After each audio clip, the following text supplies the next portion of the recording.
Welcome back to my channel. ನಾನು ಪೂಜಾ. ಇವತ್ತು ಮಂಗಳವಾರ ಬೆಳಗ್ಗೆಯಿಂದನೇ ವ್ಲಾಗ್ನ ಸ್ಟಾರ್ಟ್ ಮಾಡ್ತಾ ಇದ್ದೀನಿ. ಆಲ್ಮೋಸ್ಟ್ ಮನೆ ಕ್ಲೀನಿಂಗ್ ಕೆಲಸ ಎಲ್ಲ ಮುಗಿಸ್ಕೊಂಡೆ. ಡೈಲಿ ಕ್ಲೀನ್ ಮಾಡ್ಕೊಳ್ಳೋದ್ರಿಂದ ಜಾಸ್ತಿ ಕ್ಲೀನಿಂಗ್ ಕೆಲಸ ಇರೋದಿಲ್ಲ. ಜಸ್ಟ್ ಒಂದು ಸತಿ ಕಸ ಗುಡಿಸಿ ಮಾಪ್ ಮಾಡಿಕೊಂಡ್ರೆ ಮುಗೀತು. ಇನ್ನು ಕಾಫಿ ಟೇಬಲ್ ಆಗಿರ್ಬೋದು ಮತ್ತು ಡ್ರೆಸ್ಸಿಂಗ್ ಟೇಬಲ್ನ ಒಂದು ಸತಿ ಡಸ್ಟ್ ಮಾಡಿಕೊಂಡ್ರೆ ಮುಗ್ದೋಗ್ಬಿಡುತ್ತೆ. ಹಾಗೇ ಪೂಜೆನೂ ಕೂಡ ಮುಗಿಸ್ಕೊಂಡಿದ್ದಾಯಿತು. ಬೆಳಗಿನ ತಿಂಡಿಗೋಸ್ಕರ ತುಂಬ ಸಿಂಪಲ್ಲಾಗಿ ಫ್ರೈಡ್ ರೈಸ್ ಮಾಡೋಣ ಅಂತ ಅಂದ್ಕೊಂಡಿದ್ದೀನಿ. ಅದಕ್ಕೋಸ್ಕರ ರೈಸ್ ಕೂಡ ಇಟ್ಟಿದ್ದೀನಿ ಇಲ್ಲಿ, ಅಂದರೆ ಸ್ವಲ್ಪ ಹೊತ್ತು ನೆನೆಸಿಟ್ಟಿದ್ದೆ. ಇವಾಗ ಕೂಗೋದಕ್ಕೆ ಇಟ್ಕೋತೀನಿ. ಹಾಗೆಯೇ ನನಗೋಸ್ಕರ ಅಂತ ಸ್ವಲ್ಪ ಬಿಸಿ ನೀರನ್ನ ಮಾಡಿಕೊಂಡು ಸ್ವಲ್ಪ ವಿನೆಗರ್ನ ಹಾಕಿ ಕುಡಿತಾ ಇದ್ದೀನಿ. Apple cider vinegar. ಬಹಳಷ್ಟು ಜನ ಈ ಆ್ಯಪಲ್ ಸೈಡರ್ ವಿನೆಗರ್ ಬೆನಿಫಿಟ್ಸ್ ಏನು ಅಂತ ಕೇಳ್ತಾ ಇದ್ರಿ. ನೀವು ಈಸಿಯಾಗಿ ಗೂಗಲ್ ಮಾಡಿದ್ರೆ ಗೊತ್ತಾಗ್ಬಿಡುತ್ತೆ. ಅಂದರೆ ಇಮ್ಯುನಿಟಿ ಬೂಸ್ಟ್ ಮಾಡುತ್ತೆ, ಹಾಗೆ ನಮ್ಮ ವೆಯ್ಟ್ ಮ್ಯಾನೇಜ್ಮೆಂಟ್ಗೆ ಸಾಕಷ್ಟು ಹೆಲ್ಪ್ ಮಾಡುತ್ತೆ ಅದು ನಿಜವಾಗ್ಲೂ. ಅದಕ್ಕೋಸ್ಕರ ಇದನ್ನು ಕುಡಿತಾ ಇರೋವಂಥದ್ದು. ಸ್ವಲ್ಪ ಒಗ್ರೊಗ್ರು ಅನಿಸುತ್ತೆ, ತುಂಬ ಕಷ್ಟ ಆಗುತ್ತೆ ಕುಡಿಯೋದು ಸ್ಟಾರ್ಟಿಂಗ್ನಲ್ಲಿ. ಆದಷ್ಟು 1-2-3 ಡ್ರಾಪ್ಸ್ ಹಾಕಿ ಕುಡಿಲಿಕ್ಕೆ ಸ್ಟಾರ್ಟ್ ಮಾಡ್ಕೊಳ್ಳಿ. ಅದಾದ ನಂತರ ಒಂದು ಅರ್ಧ ಸ್ಪೂನಷ್ಟು 1 ಸ್ಪೂನಷ್ಟು ಹೆಚ್ಚಿಗೆ ಮಾಡ್ಕೊಳ್ತಾ ಹೋಗಿ ನೀವು ಕುಡಿಲಿಕ್ಕೆ ಸ್ಟಾರ್ಟ್ ಮಾಡ್ಬೋದು. ನಾನು ಅಷ್ಟೇ ಸ್ಟಾರ್ಟಿಂಗ್ ಕುಡಿದಾಗ ಎಷ್ಟು ಒಗ್ರೊಗ್ರು ಅಂದರೆ ನನಗಂತೂ ಕುಡ್ದದೆಲ್ಲ ವಾಪಸ್ಸೇ ಬರ್ತಾಯಿತ್ತು, ಆ ಥರ ಫೀಲ್ ಆಗ್ತಾಯಿತ್ತು. ಆದರೆ ಇವಾಗೆಲ್ಲ ಕುಡ್ದು ಅಭ್ಯಾಸ ಆಗಿರೋದ್ರಿಂದ ಜಾಸ್ತಿ ಒಗ್ರೊಗ್ರು ಅಂತ ಏನು ಅನಿಸೋದಿಲ್ಲ.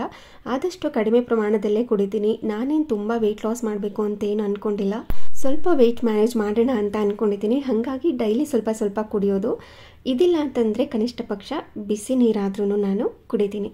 ಇವಾಗ ಸ್ವಲ್ಪ ಹೊತ್ತು ಮನೆ ಬಾಲ್ಕನಿಯಲ್ಲಿ ಕೂತ್ಕೊಂಡು ಗಿಡಗಳನ್ನೆಲ್ಲ ನೋಡಿಕೊಂಡು, ಹಾಗೆ ನಮ್ಮನೆ ಪಕ್ಕ ಹೊಂಗೆ ಮರ ಇದೆ, ತಣ್ಣ ಗಾಳಿ ಬೀಸ್ತಾ ಇರುತ್ತೆ ಬೆಳಗಿನ ಟೈಮ್ನಲ್ಲಿ, ಸಂಜೆ ಟೈಮ್ನಲ್ಲಿ.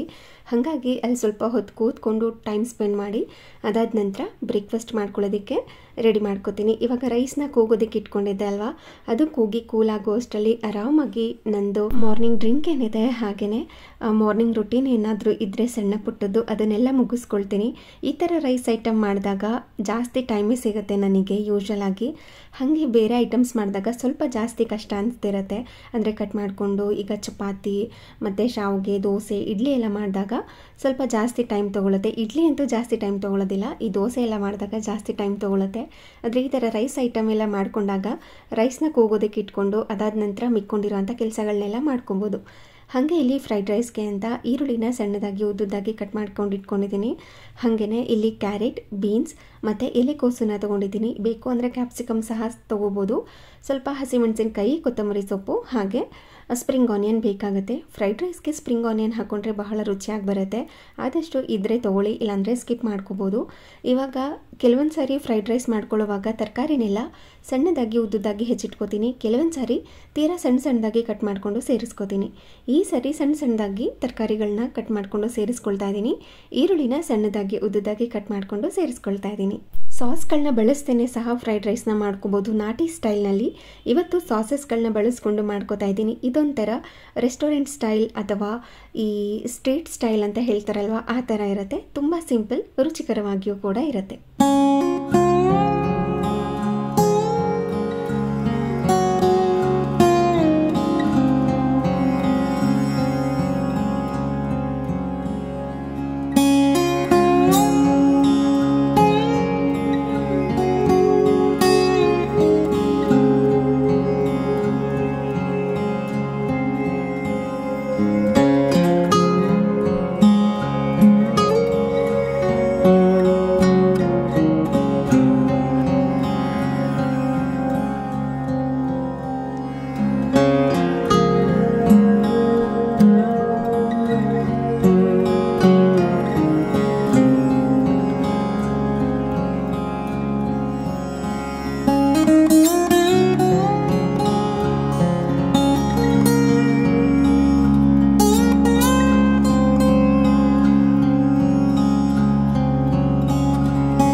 ರೈಸ್ ಎಲ್ಲ ಮಾಡಿಟ್ಟಾಗ ಬಿಸಿ ಇರುತ್ತೆ ಅಲ್ವಾ, ಅದೆಲ್ಲ ಕೂಲ್ ಆಗೋ ಅಷ್ಟರಲ್ಲಿ ಇಲ್ಲಿ ತರಕಾರಿನೆಲ್ಲ ಕಟ್ ಮಾಡ್ಕೊಂಡಿದ್ದಾಯಿತು. ಇವಾಗ ಕುಕ್ಕರ್ ಲಿಡ್ನ ಓಪನ್ ಮಾಡಿ ಈ ಥರ ಒಂದು ಪಾತ್ರೆಗೆ ರೈಸ್ನ ಹಾಕಿರ್ತೀನಿ, ಅಂದರೆ ಕಂಪ್ಲೀಟಾಗಿ ಕೂಲ್ ಆಗಲಿ ಅಂತ.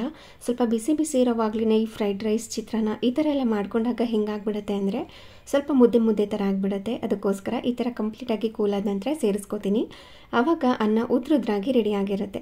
ನಂತರ ಇವಾಗ ಒಂದು ಹೆವಿ ಕಡಾಯಿನ ಇಟ್ಕೋಬೇಕು, ಆದಷ್ಟು ಬಿಸಿಯಾಗಿಯೇ ಇರಬೇಕು, ಅಂದರೆ ಫ್ರೈಡ್ ರೈಸ್ ಕಂಪ್ಲೀಟಾಗಿ ಮಾಡಿ ಮುಗಿಸೋ ತನಕ. ಹಾಗಾಗಿ ಸ್ವಲ್ಪ ಹೆವಿ ಇರುವಂಥ ಪಾತ್ರೆನ ಇಟ್ಕೊಂಡ್ರೆ ಬಹಳ ಒಳ್ಳೆಯದು. ಆದಷ್ಟು ಕಬ್ಬಿಣದ ಪಾತ್ರೆ ಬಳಸ್ಕೊಂಡ್ರೆ ಇನ್ನೂ ಒಳ್ಳೆಯದು. ಇವಾಗ ಅದಕ್ಕೆ ಸ್ವಲ್ಪ ಎಣ್ಣೆನ ಹಾಕಿ ಅದು ಕಾದ ನಂತರ ಈರುಳ್ಳಿ, ಹಸಿಮೆಣಸಿನ್ಕಾಯಿ, ಸ್ವಲ್ಪ ಬೆಳ್ಳುಳ್ಳಿನ ಸಿಪ್ಪೆ ತೆಗೆದು ಕ್ರಷ್ ಮಾಡಿ ಸೇರಿಸ್ಕೊಂಡಿದ್ದೀನಿ. ಇಷ್ಟನ್ನು ಕೂಡ ಹೈ ಫ್ಲೇಮ್ನಲ್ಲೇ ಇಟ್ಕೊಂಡು ಫ್ರೈ ಮಾಡ್ಕೋಬೇಕು. ಬೆಳ್ಳುಳ್ಳಿ ಹಾಕ್ಕೊಂಡ್ರೇ ರುಚಿ ಬರೋದು ಈ ಫ್ರೈಡ್ ರೈಸ್ಗಳಿಗೆ. ಕೆಲವ್ರಿಗೆ ಇಷ್ಟ ಆಗೋದಿಲ್ಲ ಅಂತಂದರೆ ಅವರು ಸ್ಕಿಪ್ ಮಾಡ್ಕೋಬೋದು. ಶುಂಠಿ ಕಂಪ್ಲೀಟ್ಲಿ ಆಪ್ಷನಲ್, ಬೇಕಿದ್ರೆ ಹಾಕ್ಕೋಬೋದು, ಇಲ್ಲಾಂದರೆ ಸ್ಕಿಪ್ ಮಾಡ್ಕೋಬೋದು. ನಂತರ ಈರುಳ್ಳಿನೆಲ್ಲ ಹೈ ಫ್ಲೇಮ್ನಲ್ಲಿ ಫ್ರೈ ಮಾಡ್ಕೊಂಡಿದ್ದ ನಂತರ ಕ್ಯಾರೆಟ್ ಮತ್ತು ಬೀನ್ಸ್ನ ಸೇರಿಸ್ಕೊಂಡಿದ್ದೀನಿ. ಮತ್ತು ಇದನ್ನು ಹೈ ಫ್ಲೇಮ್ನಲ್ಲೇ ಇಟ್ಕೊಂಡು ಫ್ರೈ ಮಾಡ್ಕೋಬೇಕು. ನಂತರ ಮಧ್ಯದಲ್ಲಿ ರುಚಿಗೆ ತಕ್ಕಷ್ಟು ಉಪ್ಪನ್ನ ಸೇರಿಸ್ಕೋತೀನಿ. ತರಕಾರಿಗೆಲ್ಲ ಉಪ್ಪು ಹಿಡಿದ್ರೆ ಬಹಳ ರುಚಿಯಾಗಿ ಬರುತ್ತೆ ಅಂತ. ಬೇಕು ಅಂದರೆ ಕೊನೆಯಲ್ಲಿ ಹಾಕ್ಕೋಬೋದು. ಕೆಲವ್ರಿಗೆ ತರಕಾರಿಗೆ ಉಪ್ಪು ಹಿಡಿದ್ರೆ ಇಷ್ಟ ಆಗೋದಿಲ್ಲ ಅಂಥವ್ರು ಕೊನೆಯಲ್ಲಿ ಸೇರಿಸ್ಕೋಬೋದು. ಇವಾಗ ಮತ್ತೆ ಈ ತರಕಾರಿ ಏನು ಹಾಕ್ಕೊಂಡಿದ್ವಿ ಅದನ್ನೆಲ್ಲ ಹೈ ಫ್ಲೇಮ್ನಲ್ಲೇ ಇಟ್ಕೊಂಡು ಫ್ರೈ ಮಾಡ್ಕೋತಾ ಇದ್ದೀನಿ. ನಂತರ ಕಟ್ ಮಾಡಿ ಇಟ್ಕೊಂಡಿರೋ ಅಂಥ ಕ್ಯಾಬೇಜ್ನ ಸೇರಿಸ್ಕೋತಾ ಇದ್ದೀನಿ. ಕ್ಯಾಪ್ಸಿಕಮ್ ಬೇಕಿದ್ರೆ ಹಾಕ್ಕೋಬೋದು. ಬರೀ ಈ 3 ಪದಾರ್ಥ ಇದ್ರೇ ಬಹಳ ರುಚಿಯಾಗಿ ಬರುತ್ತೆ. ಇನ್ನು ಸ್ವಲ್ಪ ತರಕಾರಿನೆಲ್ಲ ಹಾಕಿ ಮಾಡ್ಕೋತೀನಿ ಅಂತಂದರೆ ಹೂಕೋಸಿನ ಸ್ವಲ್ಪ ಹೊತ್ತು ಬೇಯಿಸಿಟ್ಟು ಸೇರಿಸ್ಕೋಬೋದು, ಹಾಗೆ ಸ್ವೀಟ್ ಕಾರ್ನ್ ಹಾಕ್ಕೋಬೋದು, ಹಾಗೆಯೇ ಕ್ಯಾಪ್ಸಿಕಮ್ ಸೇರಿಸ್ಕೋಬೋದು, ಹಾಗೆಯೇ ಈ ಬೇಬಿ ಕಾರ್ನ್ ಬರುತ್ತಲ್ವ ಅದನ್ನು ಸಹ ಸೇರಿಸ್ಕೋಬೋದು.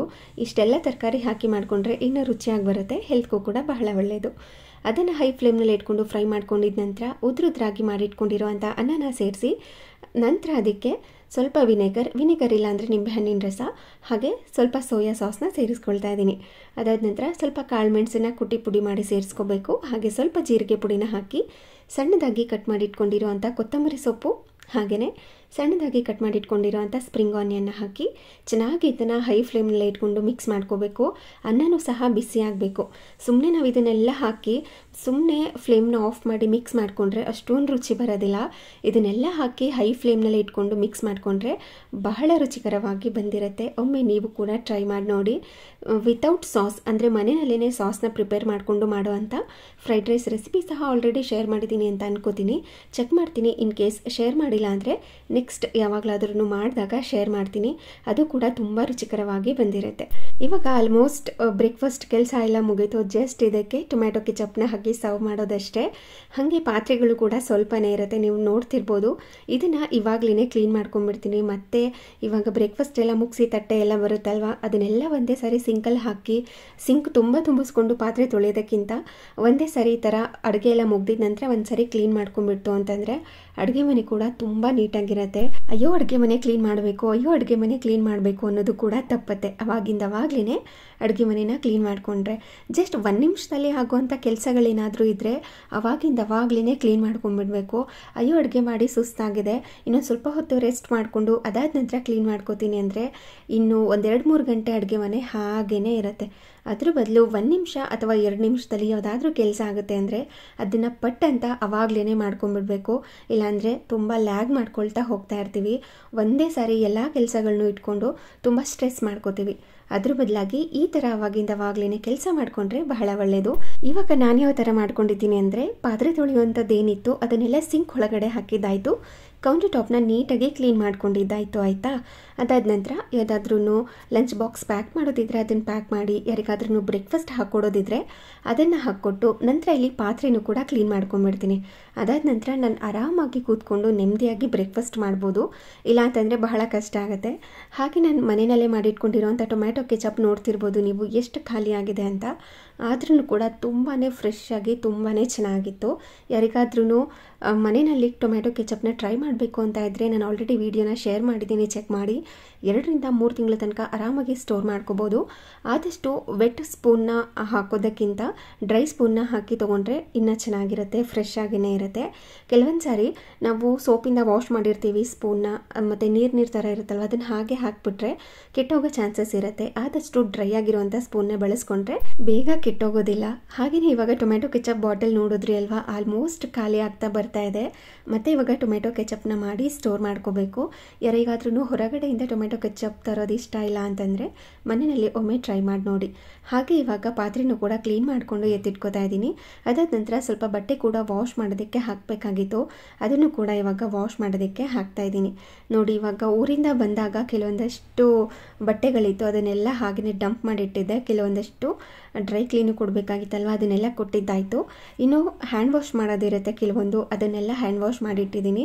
ಇವತ್ತು ಏನು ಬಟ್ಟೆಗಳಿತ್ತು ಅದನ್ನೆಲ್ಲ ಹಾಕ್ತಾ ಇದ್ದೀನಿ. ಸ್ವಲ್ಪ ಜಾಸ್ತಿನೇ ಇತ್ತು, 2 ಲೋಡ್ ಮಾಡಿಟ್ಟಿದ್ದೀನಿ. ಇವಾಗ 1 ಲೋಡ್ ಹಾಕಿದ್ದೀನಿ, ಇದಾದಮೇಲೆ ಇನ್ನೊಂದು ಲೋಡ್ನ ಹಾಕ್ತೀನಿ. ನಾನು ಈ ಥರ ಸ್ಟ್ರೆಸ್ ಇಲ್ಲದೇ ಪ್ರತಿಯೊಂದು ಕೆಲಸನೂ ಕೂಡ ಆರಾಮಾಗಿ ಮಾಡ್ಕೋತೀನಿ. ನೀವು ಯಾವ ಥರ ಕೆಲಸನ ಮಾಡ್ಕೋತೀರಾ, ಸ್ಟ್ರೆಸ್ ಇಲ್ಲದೆ ಇರೋ ಥರ ಅಂತ ಕಮೆಂಟ್ ಮಾಡಿ ತಿಳಿಸಿ. ಹಾಗೆ ಇದಾಗಿತ್ತು ಇವತ್ತಿನ ವಿಡಿಯೋ ಇಷ್ಟ ಆಗಿದ್ರೆ ಪ್ಲೀಸ್ ಒಂದು ಲೈಕ್ ಮಾಡಿ, ಹಾಗೆ ಶೇರ್ ಮಾಡಿ. Thank you.